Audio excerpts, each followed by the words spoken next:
Selamat pagi Bapak Ibu Saudara, kita sangat bersyukur oleh anugerah Tuhan yang masih memberikan kesempatan kepada kita pada minggu pertama di bulan Mei ini untuk dapat memuji Tuhan dan mendengarkan firman Tuhan.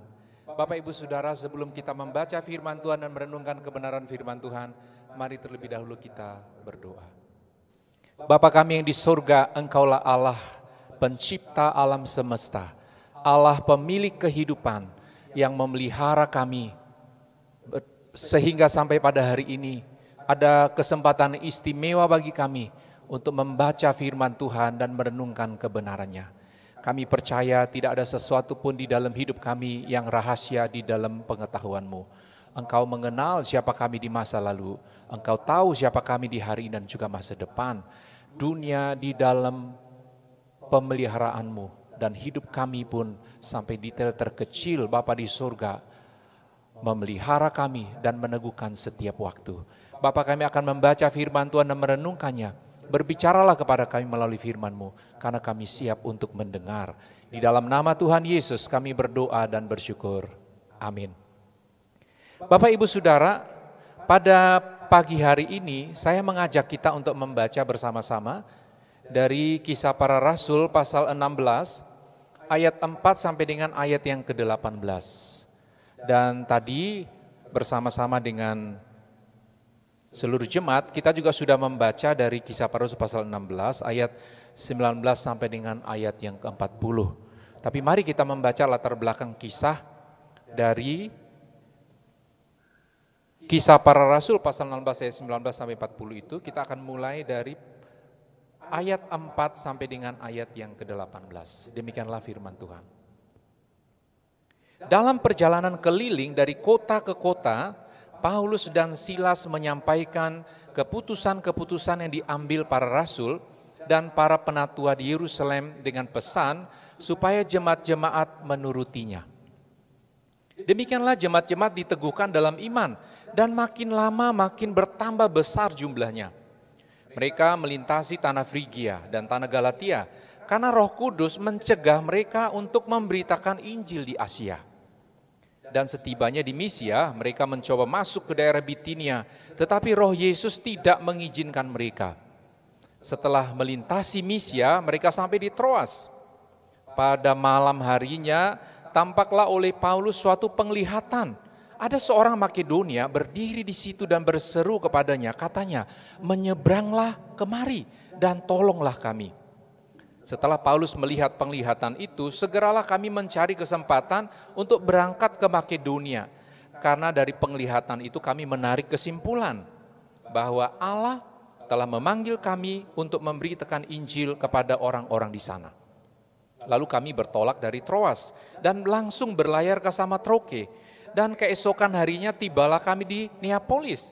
Dari situ kami ke Filipi, kota pertama di bagian Makedonia ini. Suatu kota perantauan orang Roma. Di kota itu kami tinggal beberapa hari. Pada hari Sabat kami keluar pintu gerbang kota. Kami menyusur tepi sungai dan menemukan tempat sembahyang Yahudi yang sudah kami duga ada di situ.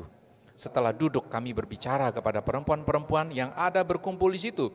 Seorang dari perempuan-perempuan itu yang bernama Lydia turut mendengarkan. Ia seorang penjual kain ungu dari kota Tiatira yang beribadah kepada Allah. Tuhan membuka hatinya sehingga ia memperhatikan apa yang dikatakan oleh Paulus. Sesudah ia dibaptis bersama-sama dengan seisi rumahnya, ia mengajak kami, katanya, jika kamu berpendapat bahwa aku sungguh-sungguh percaya kepada Tuhan, marilah menumpang di rumahku. Ia mendesak sampai kami menerimanya. Pada suatu kali ketika kami pergi ke tempat sembahyang itu, kami bertemu dengan seorang hamba perempuan yang mempunyai roh tenung.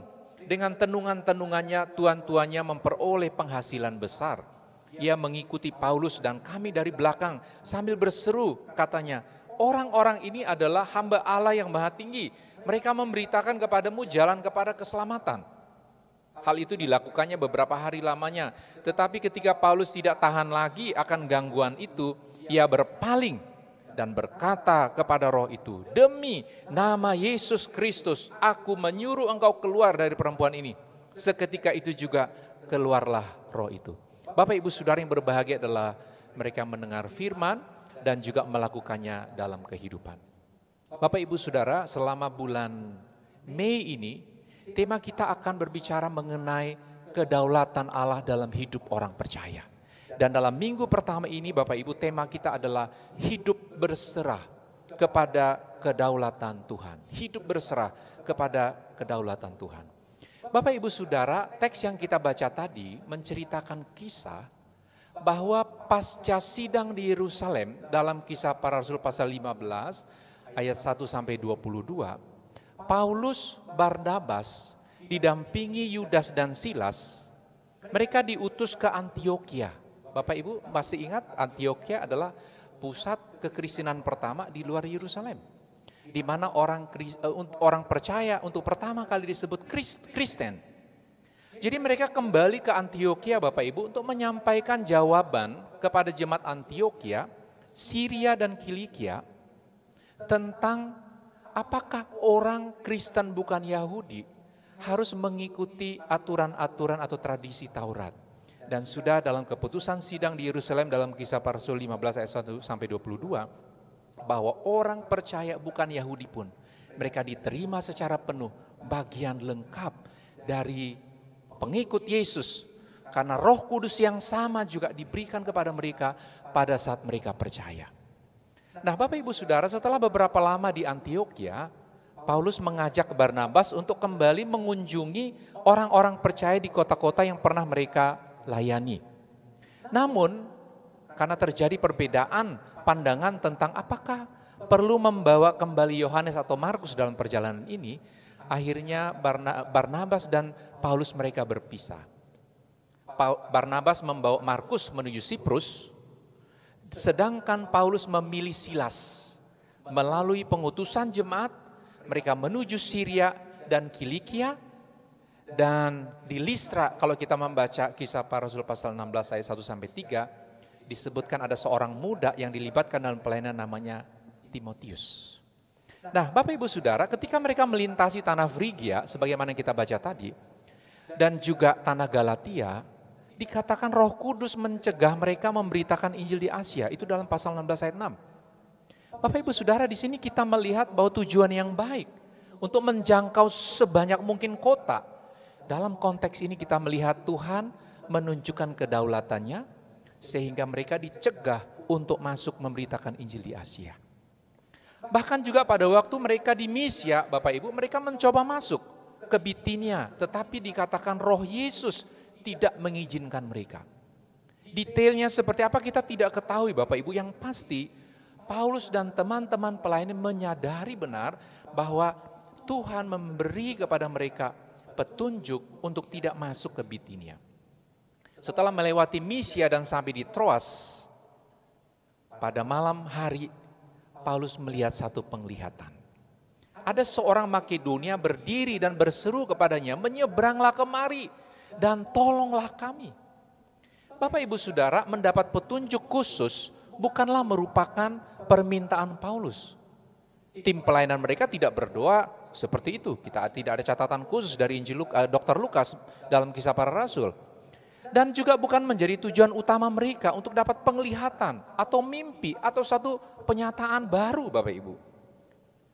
Paulus maupun Lukas, penulis kitab Kisah Para Rasul juga tidak menceritakan panjang lebar tentang proses sebelum itu terjadi.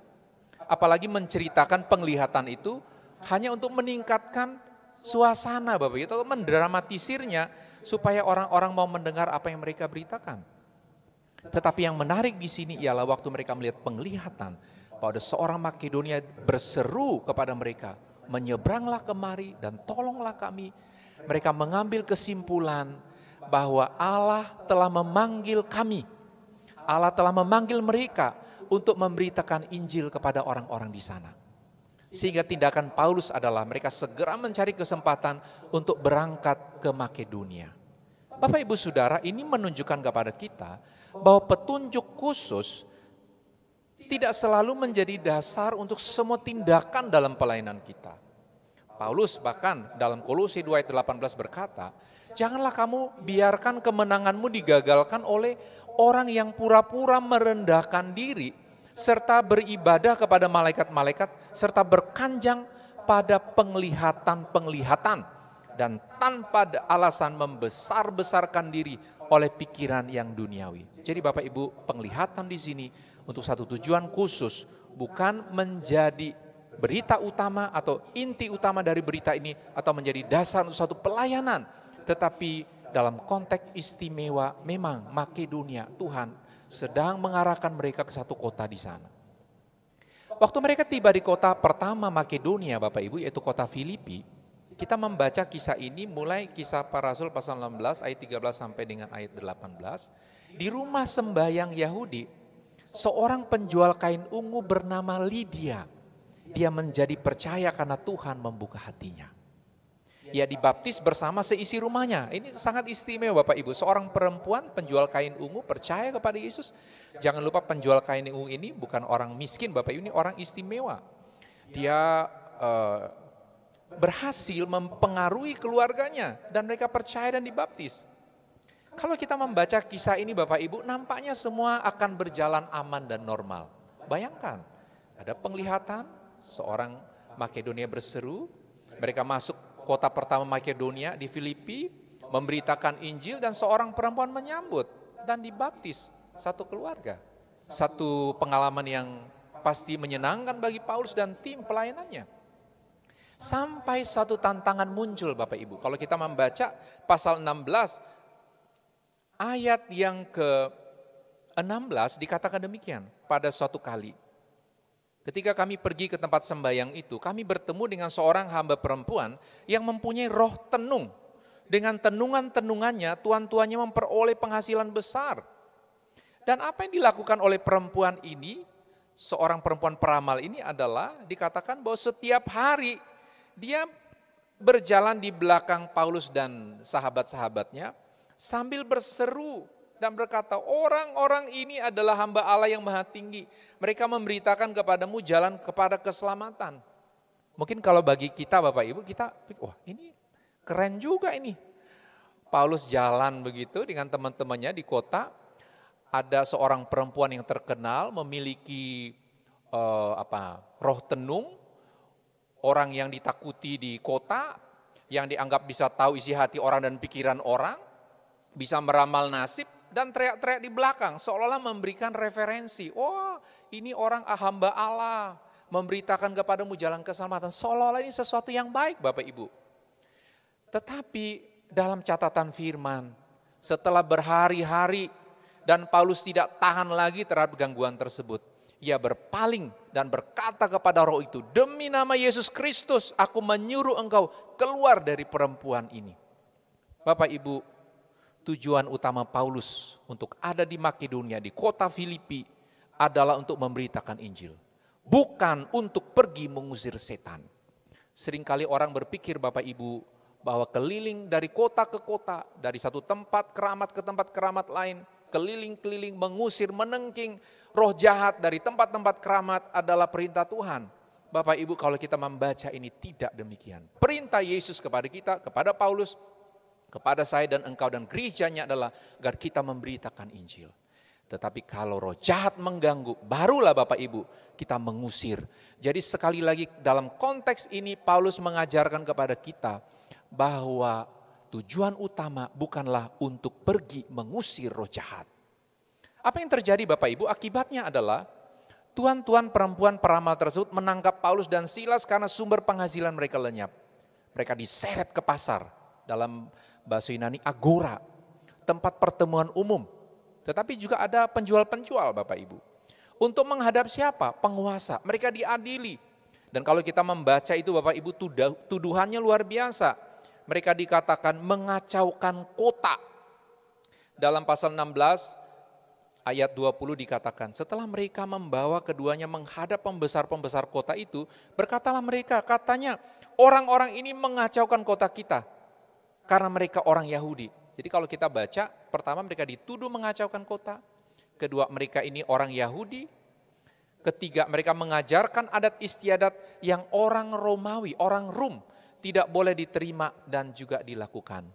Dan hukumannya Bapak Ibu, kita lihat selanjutnya di dalam pasal 16 ayat 22. Lalu pembesar-pembesar kota itu menyuruh mengoyakkan pakaian dari tubuh mereka dan mendera mereka. Pakaian mereka dikoyakkan. Bapak Ibu, mungkin bagi kita cuma baju dirobek ya gue beli lagi begitu ya.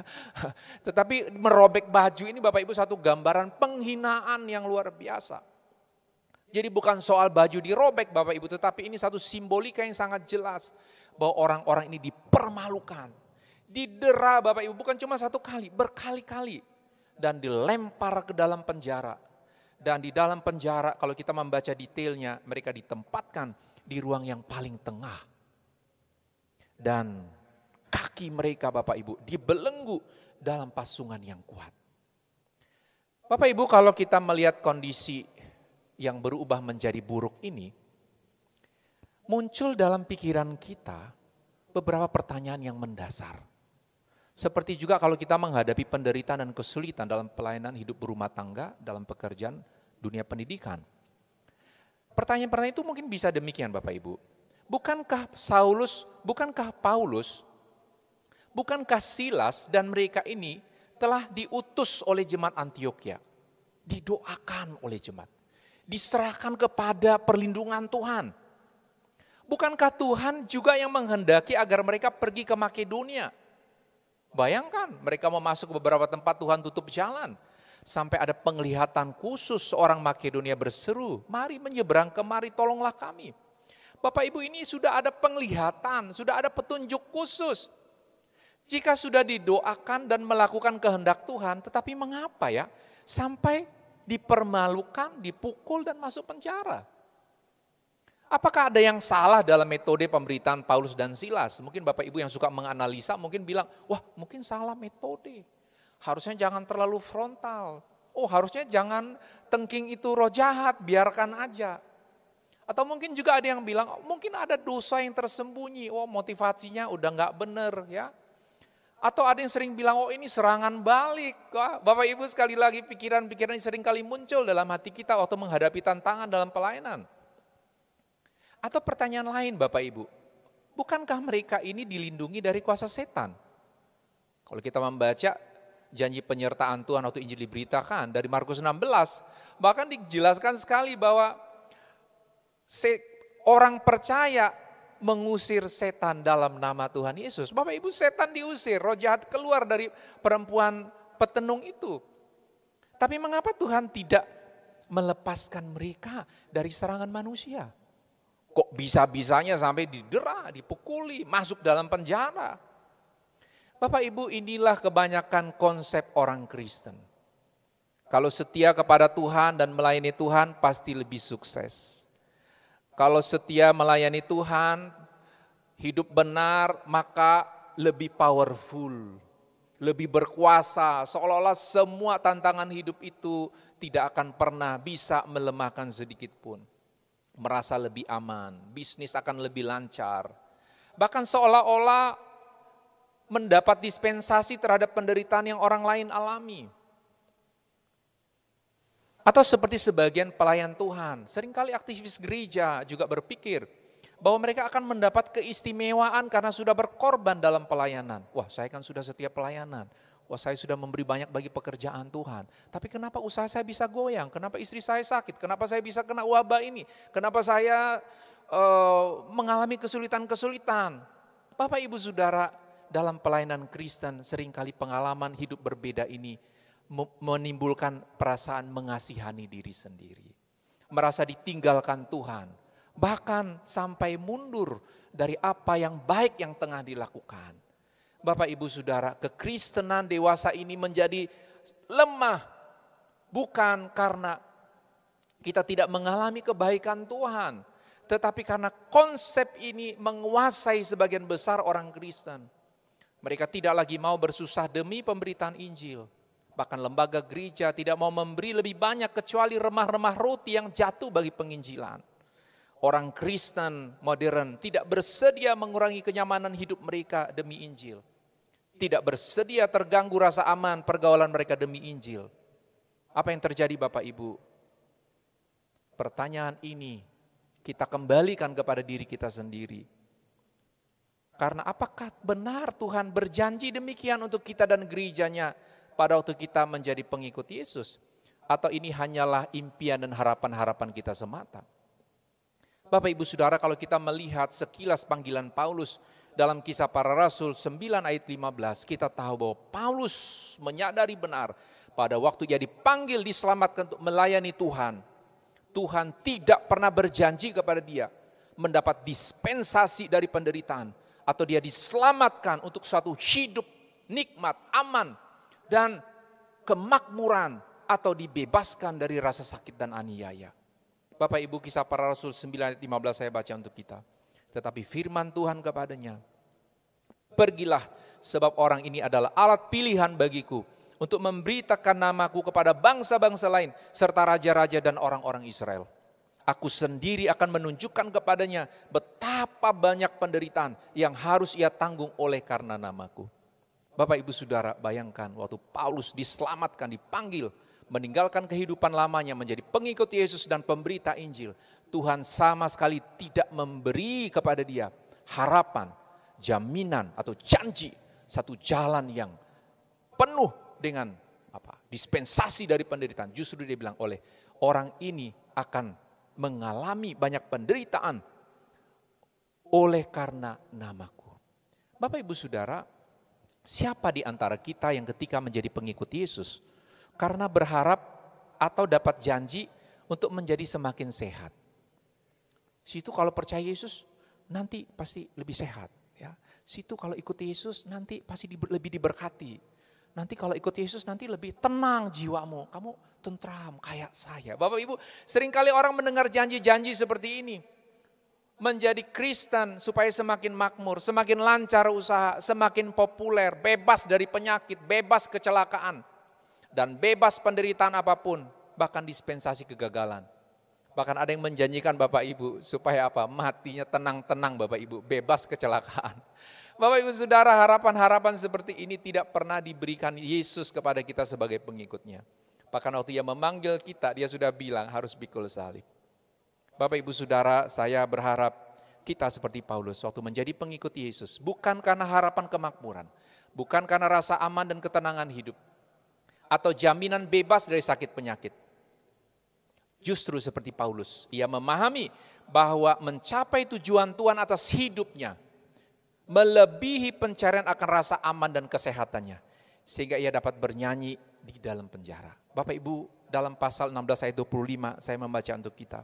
Tetapi kira-kira tengah malam Paulus dan Silas berdoa dan menyanyikan pujian kepada Allah, dan orang-orang hukuman lain mendengarkan mereka.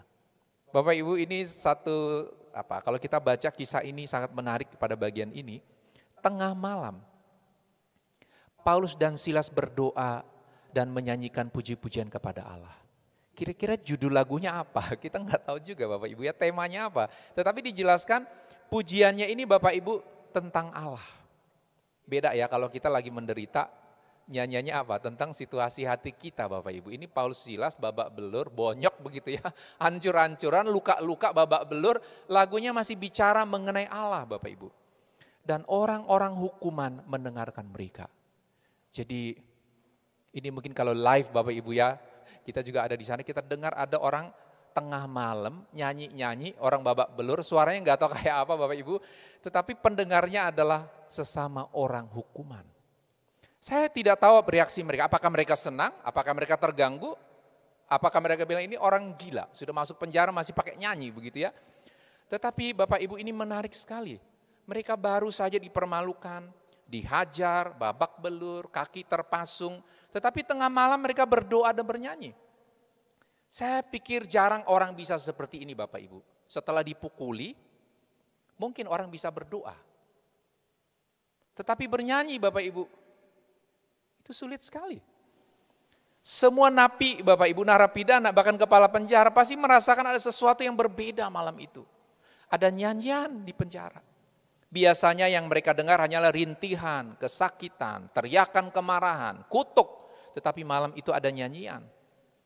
Bapak Ibu Saudara, kita juga kalau lihat dari sisi Silas, seperti kita juga kebanyakan suka menyesal begitu, walaupun tidak dicatat. Saya ingin kembangkan sedikit pemikiran ini.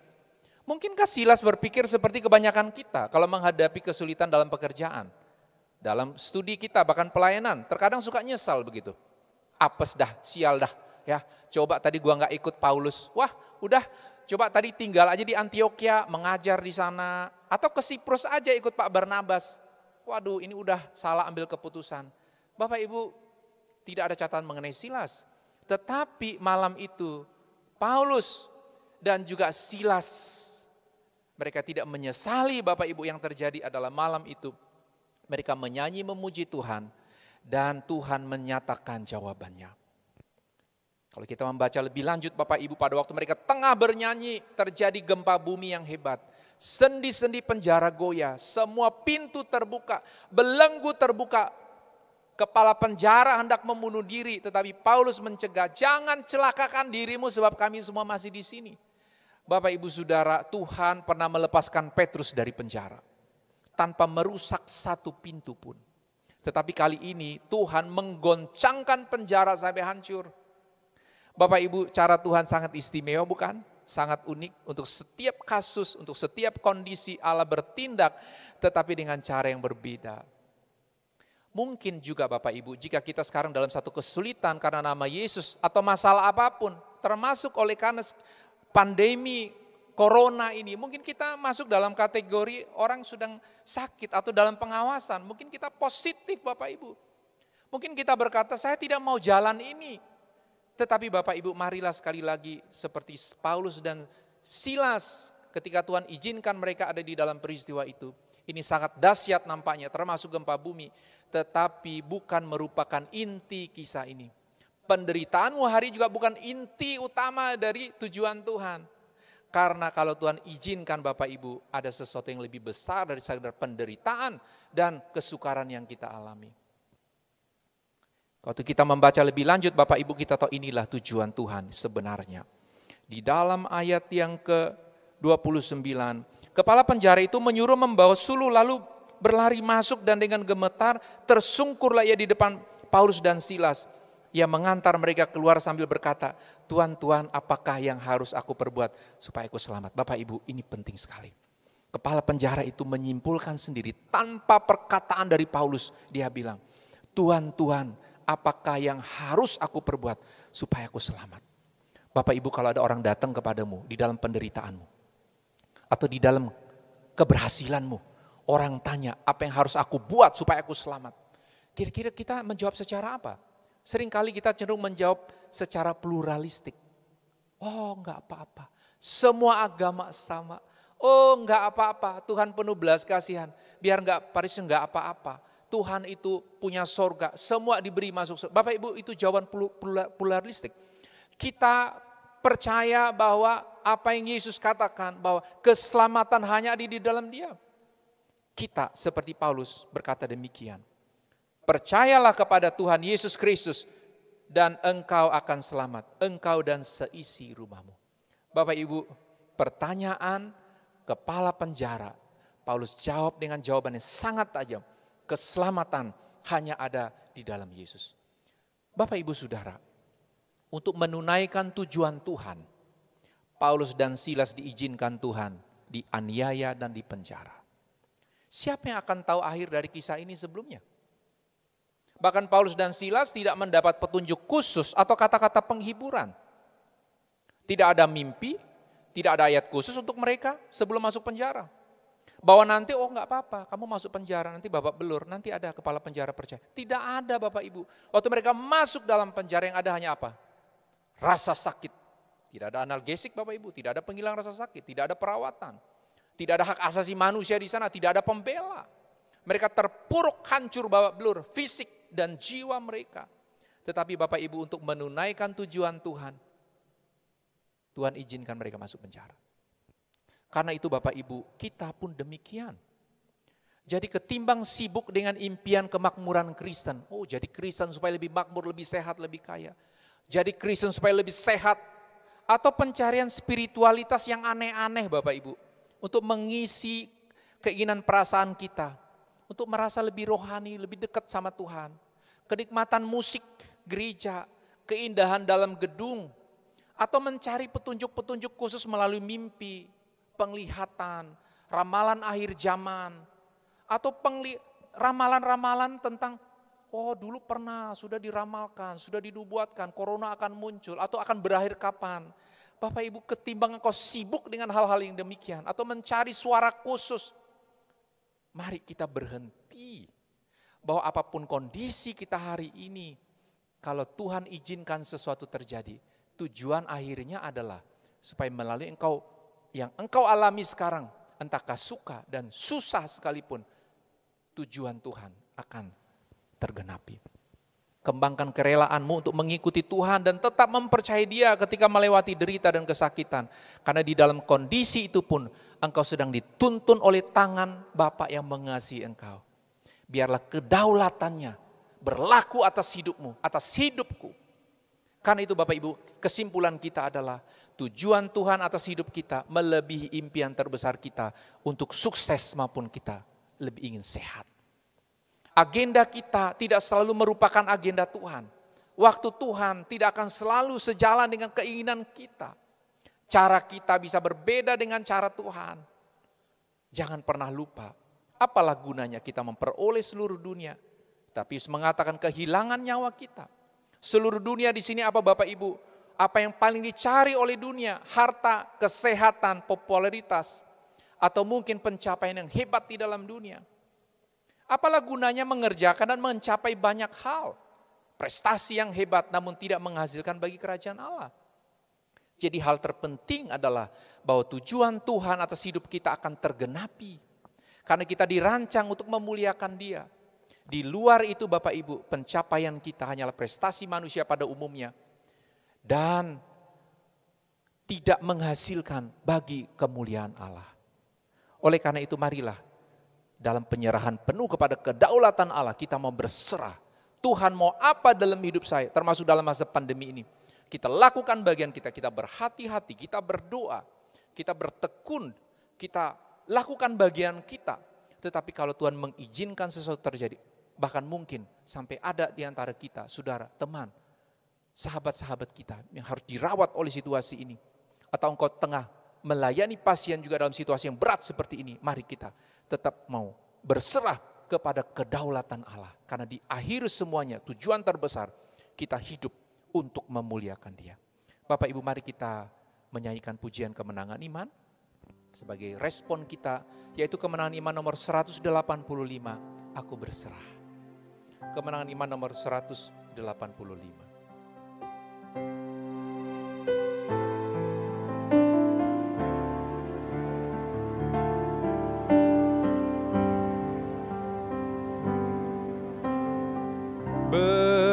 Berserah kepada Yesus, tubuh, roh dan jiwaku. Aku akan terus percaya dan tetap besertamu.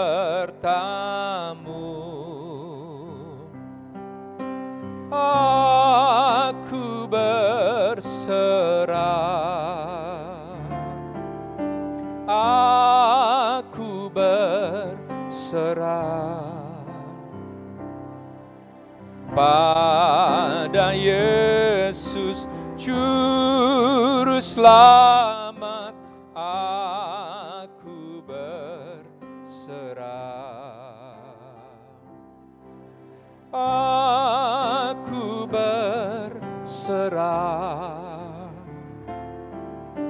aku berserah pada Yesus Juru Selamat. Aku berserah. Kita berdoa.